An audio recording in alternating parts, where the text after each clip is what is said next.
Whitby, winter of 1900. The snow came down in heavy, wet sheets, turning the cobblestone streets into a frozen maze. The wind howled between the narrow lanes like some restless ghost, rattling the shutters and carrying with it the salt-stung scent of the sea. In the narrow brick house above the millinery shop, 18-year-old Clara Whitford stood by the window, her breath fogging the glass. She rubbed the pane with her sleeve, just enough to see the white-dusted rooftops and the faint silhouettes of townsfolk trudging through the storm. Her hands rested over her belly, which was beginning to swell, a truth that had made her the subject of whispers in every corner of town. 4 years earlier, she had been orphaned, her father lost at sea when his lighthouse collapsed in a storm, her mother gone to pneumonia before the grief had even settled. Since then, she had lived under the care of her stepmother, Mildred Hawthorne, a care that was as cold as the North Sea in January.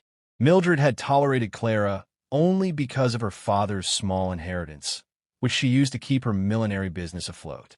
But now, with Clara's condition plain for all to see, the stepmother's thin patience had withered.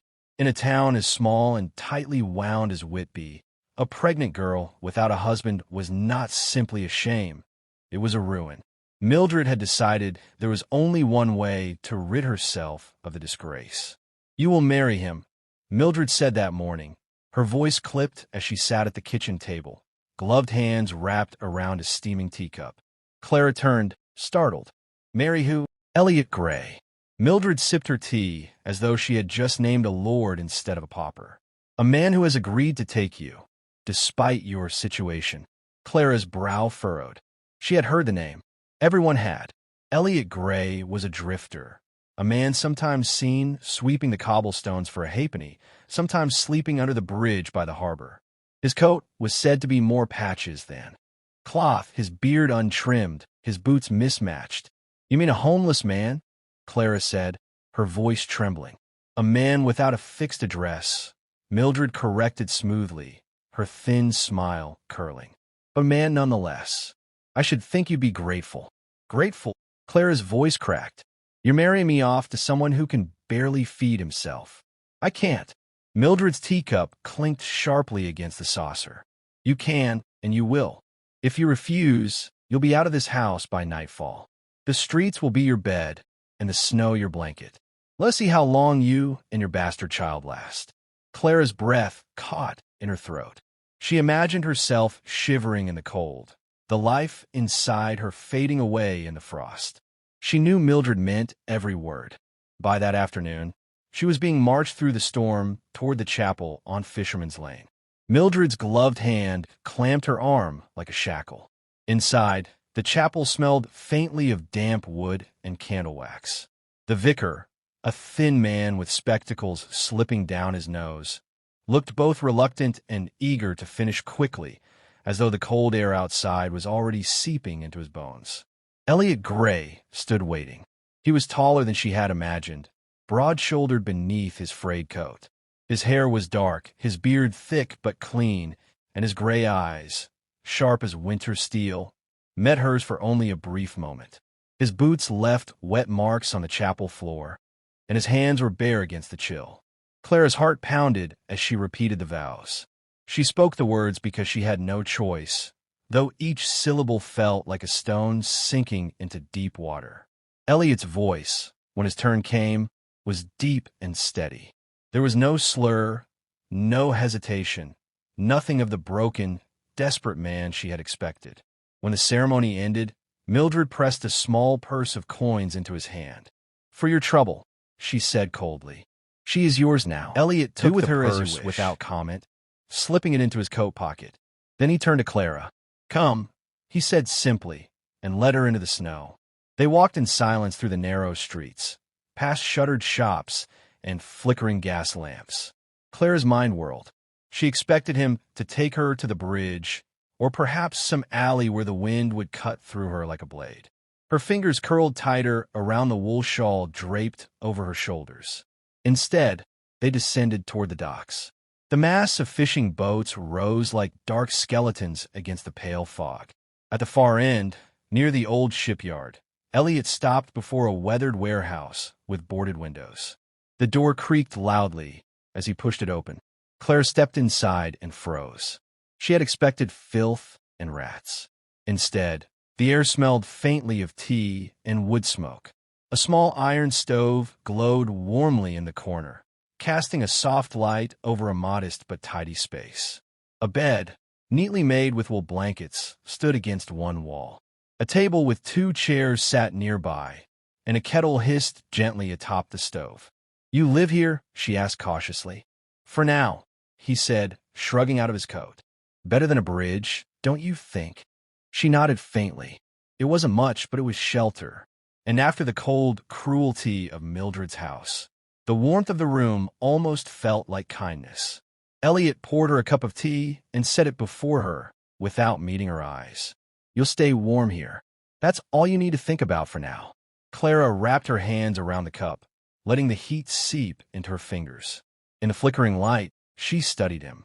He was rough around the edges, certainly, but there was no bitterness in his movements, no drunken sway in his step. He carried himself with quiet confidence, as though he had once known a life very different from this. And as she sipped the tea, she began to wonder, how did a man who spoke like a gentleman and moved like a soldier end up living in? Imagine a time when the earth was unrecognizable. Vast savannas stretched endlessly, broken only by towering baobab trees and the distant thunder of migrating herds. This was not the world we know. It was harsher, wilder, and it was here, in the heart of what we now call Africa, that something extraordinary began. Something that would shape the entire destiny of humankind. The rise of the first hunters. Roughly 6.8 million years ago, Earth was ruled not by humans, but by early primates. Yet among them, something was changing. A new species was emerging. Not quite ape, not yet human. These early hominins walked on 2 feet, their eyes forward-facing, their hands free to craft, to carry, to kill. They were the bridge between instinct and intelligence, between survival and strategy. They were the first to look at the horizon and wonder what lay beyond it. We call them Sahelanthropus cadensis, possibly one of the earliest members of the human lineage. They stood less than 4 feet tall, their faces still ape-like, with heavy brow ridges and sloped skulls. But their spines suggested upright walking. That one small adaptation, standing up, would change everything. Standing freed their hands. With hands came tools, and with tools came hunting. Now, let's be clear, these first hunters weren't chasing down mammoths with spears just yet, but they were beginning to use rocks to crack open nuts or bones, learning how to use their environment in more complex ways than any species before them. They likely scavenged meat left behind by predators, daring to compete with lions and saber-toothed cats over carcasses. That boldness, that early spark of risk-taking, was the first flicker of the human spirit. This was a world of trial and terror. The African plains were unforgiving. Giant crocodiles ruled the rivers. Hyenas were twice the size of today's. But these early hominins weren't just surviving. They were adapting. Slowly, over hundreds of thousands of years, their descendants became more agile, more clever. They learned to track injured animals, to identify patterns in herd migrations, to use fire, not just for warmth, but as a weapon and a tool. These weren't mindless creatures anymore. They were becoming problem solvers, silent observers, ambush predators. By the time species like Australopithecus afarensis emerged, the famous Lucy species, the idea of hunting had transformed. These early humans lived in small, tight-knit bands. They moved together, shared food, and watched each other. Communication was still primitive, but it existed. Gestures, grunts, shared attention. All the seeds of language were forming, fueled by the needs of survival and the thrill of the hunt. Picture this. A group of Australopithecus creeping through tall grass. Ahead of them, a wounded antelope stumbles near a waterhole. They move silently, one distracts from the front, while the others loop around the side. A sharpened stick plunges down. It's a crude kill, messy, dangerous, but works. And with every success, they learn. The evolution of hunting wasn't just physical. It was social. It demanded teamwork, planning, memory. It forced the brain to grow, to imagine what another creature might do before it did it. Hunting made us smarter, but it also made us something else, more cooperative and more violent. It forced early humans to think in terms of us and them, to protect their own, and to fight for territory, for prey, for survival. Those first spears weren't just aimed at animals. As climate shifts reshaped the African continent, hominins adapted yet again. Grasslands expanded. Forests shrank. Those who could walk long distances, who could sweat to cool down during a chase, who could plan and cooperate, they thrived. And those who couldn't. It's from these survivors that our next ancestors arose. Homo habilis, the handyman. They were smarter, quicker, and most importantly, makers of stone tools. These tools weren't just used, they were shaped, carved, improved, passed down. That was the birth of innovation. And the hunt became a way of life. We're not just talking about survival anymore. We're talking about culture, ritual, identity, because to hunt is to observe, to understand, and to act with purpose. The same mind that tracked a gazelle will one day track the stars. What started as instinct was becoming intention, and the earth itself was watching. Because for the first time, a species wasn't simply adapting to its environment, it was bending it to its will. By the time Homo erectus emerged nearly 2 million years ago, the first spark of what we now recognize as human intelligence had been lit, and it was burning brighter than ever. Homo erectus wasn't just a survivor. They were travelers, pioneers. For the first time in history, a species stepped beyond the bounds of its birthplace and began to conquer the world. From the forests of East Africa to the grasslands of India, and even into the colder stretches of Europe and Asia, they walked. Not because they were forced to, but because they could. And as they moved, they carried something even more powerful than tools. They carried ideas. Fire was now part of their daily lives. Not just a happy accident from lightning strikes, but something they controlled. Fire gave them warmth in the cold, safety at night, and the ability to cook, unlocking more calories, fueling their growing brains, and allowing them to eat what no creature had eaten before. Bone, root, meat, all transformed by flame. They also carried weapons. Spears sharpened with care, stone hand axes chipped to perfection. These weren't just tools, they were extensions of the self, crafted with memory, refined with practice. The hunt had become a ceremony, a rite of passage, and for some groups, a matter of pride. But hunting wasn't only about killing. It was about reading the earth.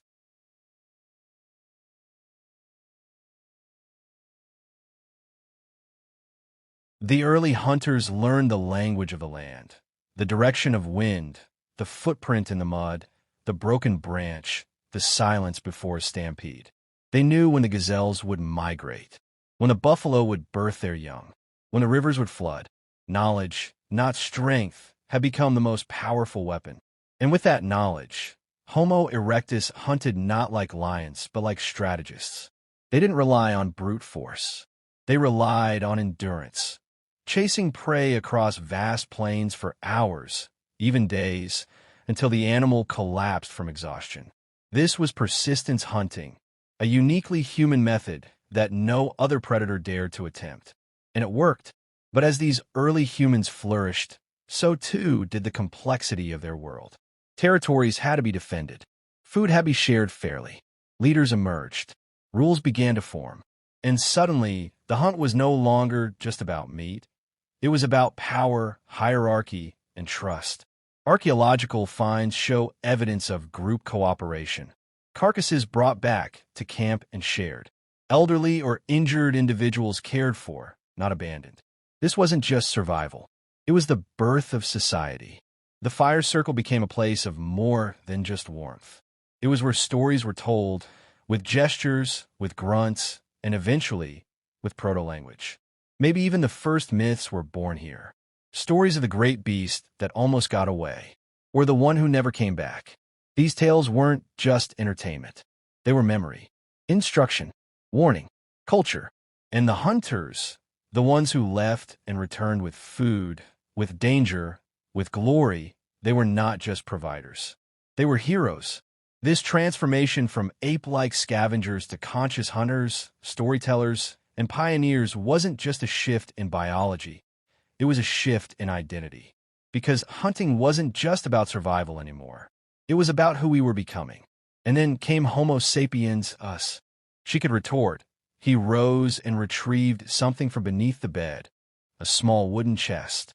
He set it on the table and, with a deliberate motion, opened it. Inside were neatly stacked banknotes, bound in fine paper, alongside several envelopes sealed with wax. Clara stared, her breath catching. She had never seen so much money in one place. Mildred's eyes widened for only a fraction of a second before she schooled her expression into feigned calm. "Impressive," she said, though her voice was tight. Elliot closed the lid. "I was born into a shipping dynasty. My family owns half the docks from here to Southampton.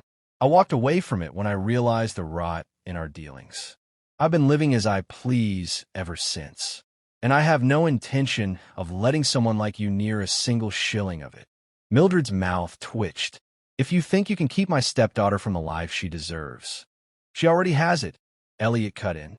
"Because with me, she is warm, fed, and treated with dignity, things she never had under your roof." Mildred's mask cracked thin, the venom showing in her eyes. "You'll regret crossing me," she hissed. "I doubt it," Elliot said, his voice like steel. That night, Clara sat by the stove, still trying to process what she had seen. "You're the billionaire?" she asked quietly. Elliot chuckled faintly. "The word isn't common yet. But yes, by the standards of our time, I have more than most could spend in 10 lifetimes." "Then why?" She gestured around the modest warehouse. "Because money changes how people see you. When they think you have nothing, you learn who they truly are. You've been kind to me without knowing what I had." Clara felt her cheeks warm, though not from the stove's heat. "And Mildred," she revealed herself the moment she saw the chest. Elliot said, "It's only a matter of time before she tries something desperate." He was right. Within a week, Mildred made her move. One gray morning, Clara awoke to find by around 300,000 years ago, Homo sapiens had arrived. They stood taller, thought deeper, and created things no creature before had dared. Art, music, burial rituals.